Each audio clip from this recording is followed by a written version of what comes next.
Whoa, whoa, whoa. Get that stuff out of here. It's Southwest Bias. Welcome into Southwest Bias, presented to you by our friends at the Husband and Wife Law Team. If you've had a serious injury, call the Husband and Wife Law Team first at 602-783-8841 or visit their website at husbandandwifelawteam.com. And we are live from Studio K. Got the point right. Again, brought to you by our friends at Circle K. Become a member of the Inner Circle today by downloading that Circle K app for free. I've shared this before. I'm a diabetic, and I have to check my glucose on the regular, and I have a chart that I look at, and let's be frank, it goes like this a lot, up and down, all over the place. It's kind of how the Phoenix Suns season is, and I thought, maybe that's not the perfect way to look at it. Maybe it's more like the stock market. Well, that does look like that same kind of graph that I have. There is the fact of buying and selling and sometimes panicking when it comes to all of that. And last night's game, late Tuesday night in Golden State, was a microcosm of the Suns season. Okay start at the beginning of the first. Ups and downs the rest of the way. Kind of looked like you might be able to climb that mountain in the fourth, and then you cratered back down. We've talked about it. This is going to be the way that things are going to work for the Phoenix Suns all year. Ups, downs, they're going to have amazing moments against the Spurs. They're going to have rough moments against the Warriors. We're also noticing the pattern that they seem to be much better at home than they are on the road. They're 3-1 at home, 0-3 on the road. So the morgue has been a friendly place to them so far. And I'm okay with that. And we've talked about that. I'm okay with a little bit of an uneven season. And what it is all about is learning and getting a bit better each time, figuring out what you need to do and how to do it after every slight step back or after every major step back, or even when you take a couple steps forward. What can you learn from it? How can you implement it? And how can you continue to go? They've got to solve the small issues to become more consistent. Now, they figured out a big issue. They have their starting center right now. Mark Williams has answered all the questions that were there last season when it came to the 5 spot. Over the last 5 games, he's averaging 15.4 points, 10.6 rebounds, 1.4 assists, 1.6 steals, 1 block, 61% field goal percentage, and he's playing 27 minutes. Massive impact, well monitoring his minutes.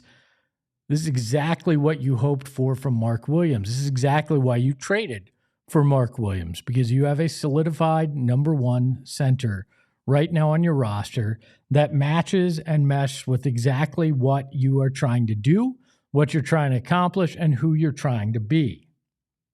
But there is a big problem. Not in the size of the actual problem, but as in with their bigs.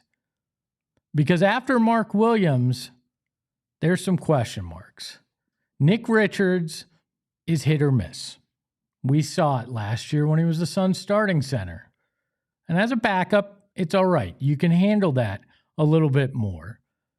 Good stretches of really smart basketball. Ups and downs at other times. It's okay. But when that's the case, you also need a third big man that can come in and play a role. And I appreciate Oso Ighodaro, another Chandler kid. Went to Marquette. I did that as well. I appreciate him. Very smart individual. I think he will have a role in the NBA. I just wonder if it's right now for the second-year big, because the regression we've seen from him this year has been significant. And granted, he was thrust into the starting role in a position that he probably was not ready for, and that's not his fault. That was due to injuries. That was due to a multitude of other things. But the regression is real. And our friend Darth Voida of Bright Side of the Sun, friend of the program, had this tweet earlier today that really put it into perspective. His field goal percentage is down to 42% from 60.4%. His turnovers are up 1.6 from 0.6. His assist to turnover ratio is 0.77. It went from 0.77 last year to 1.82. Playmaking is his bag, and as Voida says, that's trouble. He's a negative 31 net rating, second worst on the team, and an 8.9% rebound percentage, 72nd among players who have played as much as he has through 5 games. It's not good. In fact, it's a liability right now when it comes to the Suns center position. Now, I don't think the answer is giving Nick Richards all those minutes. I don't know how much you can actually stretch out Mark Williams to play more minutes, which brings us to probably the biggest question I have when it comes to the Suns' big men.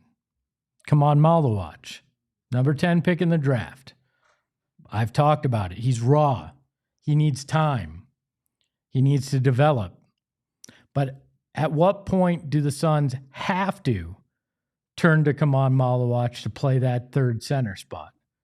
He has some of the attributes that you like about Oso. He has some of the attributes that you like about Mark Williams and Nick Richards in terms of his rim protection and his ability there. He supposedly has the ability to stretch the floor as well and hit a 3, which is something that you have not seen from any of the Suns' other centers. It's not really in their bag. I think it's too early to turn to Khaman Maluach, but you can see where he could become an integral part of trying to slow down the volatility that is this Suns ride this season, to make those lows a little less low and maybe help elevate those highs to a little bit more of a level. He has that ability. He has that raw talent. The question is, how soon can he be ready? I hope at some point around Christmas that Khaman Maluach could be a guy that you turn to as that third center. And by the end of the year, maybe he's even seriously eaten into Nick Richards minutes.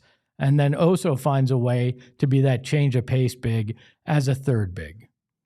If that happens, it actually helps you because you might be able to find somebody that'll trade for Nick Richards and get some assets for him as well. Or, God forbid, Mark Williams has an injury, knock on wood, touch metal, whatever your thing is. Because if he does, you're going to really need Khaman Maluach. I hope that timetable is starting to come to fruition. I hope that we are getting close to seeing Khaman Maluach be ready to get 5, 10 minutes in a game and have an impact. I don't need him to be a world beater. I don't need him to be first team all rookie. I need him to be a contributor at some point this season because these Oso minutes have become rougher and rougher. And maybe it is just a dip in his performance, but it's starting to feel like it may actually be more of where he's at in his second year than more of where he may be later in his career. The Suns' backup center position right now is volatile. It has its ups, it has its downs, and so is the Suns' season. But maybe if you solve the backup center position, you can solidify the other side of the coin as well. But maybe that's just my Southwest bias. We welcome in the mustache behind the Mac, the hardest working man in podcasting in Arizona, Shane Diefenbach. No, because there has to be like a... It's me, I know. No, come on. You know, this is all you do. You do 30 minutes of show a day, and then that's it. Yeah, 30 minutes of show, else. Another hour. There's got to be there's got to be like a blue-collar podcast in Arizona, like a construction podcast in Arizona. Calluses on their hands, like, come on. Guys just talking about digging ditches and how to frame a house. No. Like it's it's a total audio encapsulation of what it's like to work construction. So there's just jackhammering and so there's no talk. It's just there is talk, but it's like it's mostly like this. Hey, did you get that 4x4? Hey, you nail that thing in before somebody gets hurt. It's like that. I gotcha. Maybe those are the hardest working guys in Did we podcasting. just come up with a new idea? That would I think rip. we did. There's got to be a good name for it too. Well, it would right? just be ASMR construction. Yeah, I think we've just hit the jackpot. To hell with this sports talk. Sadly, that definitely already exists. Tomorrow on Southwest By is construction ASMR for a whole 30 minutes. Shane's just going to do it all himself, though. He's not actually going to download any sounds. And I'll just sit here staring at the camera. When you look at the Suns' big man rotation, Shane, are we getting 6 hours of relaxing construction sounds and video ASMR? We've got it. All right, done. When you look at the Suns' center rotation, are you getting to a point where you're wondering, is it time for Oso's minutes to kind of dial back and maybe look at when you can get Khaman Maluach in there? Well, I think whenever I have an issue, the first thing I do is ask myself why. And what the why is. So what is the why for Oso playing? Is the why simply just he's a center and we need to put a center in there? Or is it because he brings something specific? Oso Ighodaro brings athleticism. He brings playmaking. And not really a whole lot of offense. So I don't want Suns fans to expect scoring output from the center position when he's in. And that's okay because you're going to have more options when Jalen Green and Dillon Brooks come back, and that's going to shift everything down. And there shouldn't be a time where Jalen Green, Dillon Brooks, and Devin Booker are ever all out of the game at the same time. I worry he's a tweener. I worry in terms of the defensive end, it's not quite there. Yeah. Offensively, I get that he's a playmaker, but when he's not even hitting that push shot on the regular, that becomes extremely problematic as well. We've seen his minutes go down, obviously, because Mark Williams has emerged as that starter. I start to look at it and I go, Khaman can do some of these things. And at what point do we get to you're comfortable enough with Khaman Maluach to experiment with him? I think we're probably getting closer to that, but you we'll think see. that his minutes are going to drastically change by game 82? Khaman's? Yeah. Yeah, I would hope he's in the 10 to 15 minute range by then, which is drastic compared to For one. Sure. For sure. So I think he would be. I think he'd certainly be the third string guy getting a lot of those Oso minutes. You know what I'm concerned about? What is that? The lack of likes on this stream. Guys, come on. Yeah, come on. Mike D, Daniel, Zonian. Thank you. Sports Talk. All the bias in the chat. Hit that like, damn it. You can do better than that. I hate pandering like that. Our like goal today is 175,000. No, I was just going to say 100. Fine, 175,000. Pound that like button like it was a Lakers fan that challenged you to a fight. Hey. All right? No violence condoning here. Hit that like button like it's a Dodgers fan who just jumped in the pool at Chase Field. So I know these are completely different things, but when Jalen Green and Dillon Brooks come back, do you think the center problem gets fixed a little bit? No. You don't think it gets fixed at all? No, you don't think they're relying on the centers a little too much right now? I mean, maybe in terms of looks, but defensively, it's not going to change a lot of that. Dillon Brooks isn't going to change a whole lot out of your defensive center position. Maybe playing Nick Richards a little bit more could, but he's boom or bust in such a big way. I want to see more of Oso at the 4. Because I know. No shooting. Well, granted they have no size, so that might. I just want to see it. I just want to see what that looks like consistently, especially when they're surrounded by better players. When you think of a center rotation, you think of being too deep. Like that's what you need. You only really need to be 2 deep. Right now, the Suns technically are 4 deep. If you want to say that Maluach 2.5. Yeah, no, I know, but like the 4 players, like in a perfect world, at the end of the season, should all be able to play the center minutes, and you should be able to trade one of them. The problem is Nick Richards stinks. Oso's regressed, and your 10th overall pick isn't ready yet. So what can happen now is you can start trying new things once it starts not working, because if you just keep doing this over and over again, something's got to give. The confidence level for me now is still high because we've seen, how many games are we in? 8 now? 7?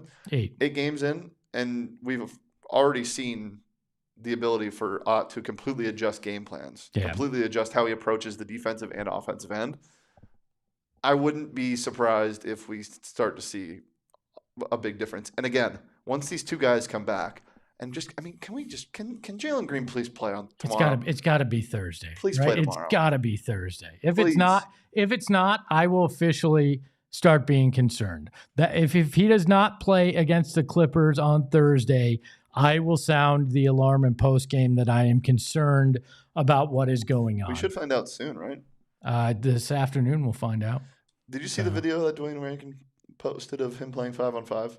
Dwayne Wankin, yeah, I saw Wankin. it, yeah. I didn't really like how he looked. It's 5-on-5 in a practice. Okay. I'll be. Okay. I just need him on the court. Then I can pass a judgment on what's going on. But if he's not out there on Thursday, there may be an issue. A guy that I don't think there's an issue with. I think you could name him the greatest teammate in NBA history.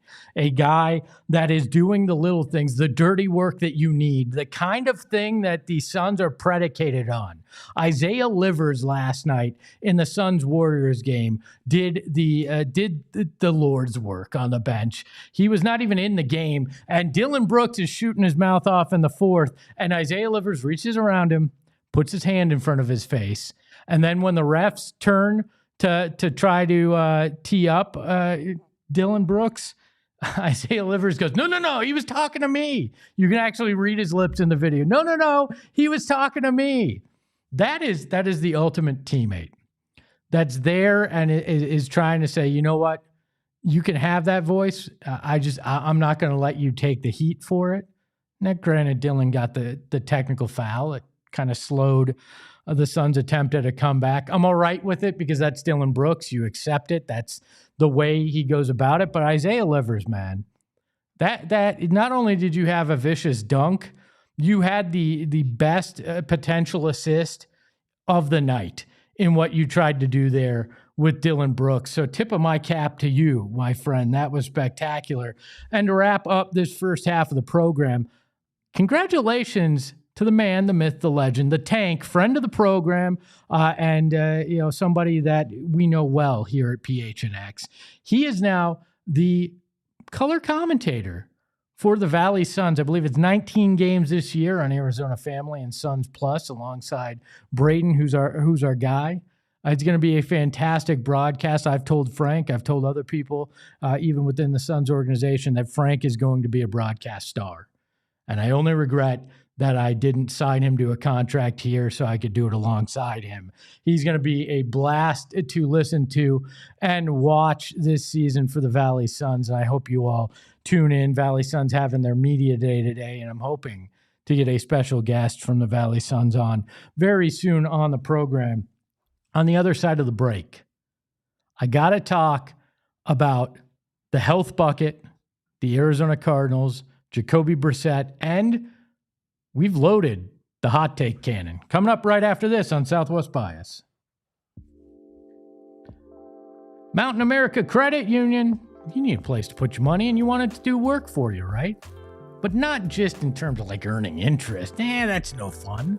You want it to actually help you out. And with the My Style checking account with Mountain America Credit Union, you are going to get some amazing built-in benefits just by simply being a member and having your money in that account. You're going to unlock things that you don't have right now in all likelihood. Restaurant deals. We all go out to eat. Why not save some money? Mobile phone protection. You break your phone, they're going to take care of you. And we all know how expensive that can be without it. Telehealth access. Life's tough. Busy. You can actually visit a doctor with telehealth access, identity protection, loan rate discounts, offers on travel events, and so much more. Make My Style, not this style, make the My Style checking account your lifestyle at Mountain America Credit Union. Visit macu.com/mystyle to apply. Insured by NCUA. Membership required based on eligibility. Some benefits require no cost registration activation. Terms, conditions, and exclusions apply like everything in life. Stopped at Circle K this morning. You know I did. I'm a member of the Inner Circle, and they've become like morning friends. I get my coffee there. I just got a text that if I go there 5 times in the month of November, which I already have because it's the 5th day of November and I go every morning, I save 30 cents off per gallon on my next fill up just because I'm an Inner Circle member. It's not because I'm special. It's just because I took the time to join. And you can do it too by downloading the Circle K app today, filling out a little bit of information, and bam, you are part of the Inner Circle. You save 25 cents off per gallon on your first 5 fill-ups. Then 3 cents off per gallon after that. Then you're going to hit the mustache behind the Mac level. You're going to be so proud to be part of it. You're going to save 5 cents off per gallon, plus 79-cent Polar Pops, 99-cent Frosters, and all sorts of deals on food and drinks that you want. So join the Inner Circle today for free by downloading the Circle K app. Terms and conditions apply at participating locations. Visit CircleK.com for details.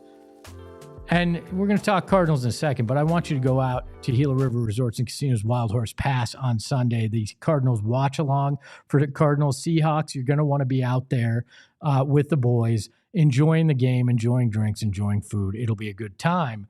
But who are you going to watch play quarterback when that time comes? You're going to be watching one Jacoby Brissett. I don't think that's his middle name. I don't know what his middle name is. I was like, what? So I just went with Aloysius. And that's not me taking a jab at Kyler Murray. Get that? Jacoby Aloysius Brissett jab. I know. All right. But Kyler Murray is no longer the starting quarterback of your Arizona Cardinals. Yesterday, Jonathan Gannon addressed it, and he had this to say. Really good football team. Our guys will be enthused about the challenge that lies ahead. As it relates to the quarterback in Seattle, Jacoby will start, and Kyler will keep working on his health bucket. I do like what the offense is doing right now. We've operated well, and we'll go from there. As it relates to the game, Health bucket. This may be my new favorite term. I'm all in on health bucket. I feel like in video games like Madden, they need to remove the slider, the health slider that tells you how a guy's doing, and just give me a bucket. How much of that bucket is full? Is it 25%? We looking at 50%? How much of Kyler's health bucket needs to be full before he'd even be considered to play? It doesn't matter. This health bucket, it could be empty, could be full, could be pouring over the brim. Kyler Murray is done right now. It would not shock me if they put him on the IR as okay, we're not going to say we're benching you, but we're going to let Jacoby Brissett handle the rest of this. You've seen the stats. It's significantly in the favor of Jacoby Brissett. He has just as many passing touchdowns as Kyler in the 3 games he's played compared to the 5 that Kyler played. He has as many rushing touchdowns as Kyler Murray in that time as well. He's run the offense better. Jacoby Brissett is your starting quarterback for the Arizona Cardinals, for better or for worse, for the remainder of the season, and maybe depending on what goes on going into next season. I am disappointed that the Cardinals did not fill their trade bucket yesterday and make a move, because Jacoby Brissett really could very badly use a running back and offensive line help, but the Cardinals obviously did not want to give up assets to make that happen. As other teams went all in, the Cardinals are saying, we'll see what happens. So we'll find out about that. We did load the hot take cannon, and it is time to fire some of those cannonballs. Shane, are you ready for some hot take cannon? Let's do the damn thing, Espo. We've got just a bunch, and if you guys don't know how this works, you can just fire off a bunch of random topics at Espo, ranging from LeBron versus Jordan to your pineapple on pizzas debates. And he's just going to have to tell me what he thinks of it. So without further ado, let's get the hot take cannon rolling. Starting with my favorite thing, ranch. Does it belong on everything? Yes. Ranch is the utility player that every team needs. Ranch is that guy that picks you up. Even if you got a bad piece of pizza, Ranch can fix it. You got hot wings that aren't good enough, Ranch can fix it. You got a hole in your tire, Ranch can fix it. Ranch is the Isaiah Livers of condiments. Ranch is do it all, protect you, make things better. Ranch is 100% a condiment that should be on everything. Do you believe dreams mean something? I hope. Depends. Well, sorry. Let me say, if they do, my wife might murder me at some point. I mean that in a respectful way, but in what sense do you mean? Do dreams mean anything? Like actual dreams? Not like my hopes and dreams. No. Because those don't mean anything. I can tell you that. Yeah. Actual dreams. Actual dreams. Yes, I believe it is the mind's, burning off things in the subconscious and trying to sort out what in the actual hell is going on in your life. So if you're having bizarre dreams right now, that's all right, because the world is bizarre right now, and I'm pretty sure it's just you trying to figure it out. And I can tell you this, I am somebody that still has that dream that it's graduation day down at the U of A, and I somehow have forgotten to take the last credit I need to graduate, and I'm in a panicked argument with my advisor on how I can actually make it happen. And I think that is, I don't know what that means, but I'm sure it means something. That, or I didn't actually graduate college and I've been lying to everybody. First CFP ranking out last night. First of all, I just want to give a shout out to the ESPN team, because that's the one thing that they haven't changed. I love that show every Tuesday. It's my favorite. Just wait, they will. Stephen A will be on there screaming about something. They'll mess it up. The way they're doing the CFP this year, with you still get an automatic bid if you win your conference in the Power Four, but you don't get the automatic bye. What do you think of the seeding, the group of 5 teams still being in it, and yada yada? I think that's fair. I think they learned from last year on some tweaks. And I actually appreciate, because this is not something that college athletics has shown an ability to do real well over the years, is adjust on the fly. So I appreciate that they did, that they're trying to make it better, that they're tinkering with it in the midst of it. Because I remember back in the BCS days and all that, even before the BCS, it took them years, if not decades, to actually make significant change. So I applaud them on that. How about you? How do you feel about it? I mean, ASU was robbed last night. No, I think this is perfect right now. Like I really enjoy the fact that they still get a group of 5 team in there. I think ASU getting the bye last year was a little silly, but I obviously loved it. Yeah, I think they made a slight change, and they should not expand further. This is 12 teams is great, because right now they projected the 12-5 matchup, which would be what was it? It was Memphis against Alabama. Or against Georgia. I don't want to see that. That's going to be the worst game for the whole time. But you saw last year, like Penn State and Boise State, that was a closer game. So if ASU finishes 16th in this year, I'm saying that should be 16th. I don't think they're going to make it that far. All right. We have time for probably just fire them away. Okay. Whatever you got. Okay. Let's go. Who's the most overrated athlete of all time? Of all time? All time. All time most overrated athlete. Chet. Weigh in on this. Tom Brady. Wow. I think that there are a lot of factors that go into his success, but I don't think he's the greatest quarterback. I think he was the one blessed with the best system, the right defensive tools, the right head coach. I think there were better overall true quarterbacks than Tom Brady. You want to say that he's the greatest winner as a quarterback, 100%. I'm not sure that he's the greatest quarterback of all time, and he gets bestowed that honor on a regular basis. And the most underrated, Larry Fitzgerald. I love it. All right. That's what we got. Out. You want to end right there while I with the most controversial one. All right, yep. That's another hot take cannon. You put those cannonballs away now, Shane, because you don't get to play with those until the next time we do this segment. A big thank you to the mustache behind the Mac, who takes care of everything around here. He is our ranch of PHNX. You can follow him at Shane Deef. You can follow the show at PHNX_sports. You can follow me at Espo. And remember, they've got a big problem, but it's not too big to fix. Ahoy, hoy. We all silly like the mayor.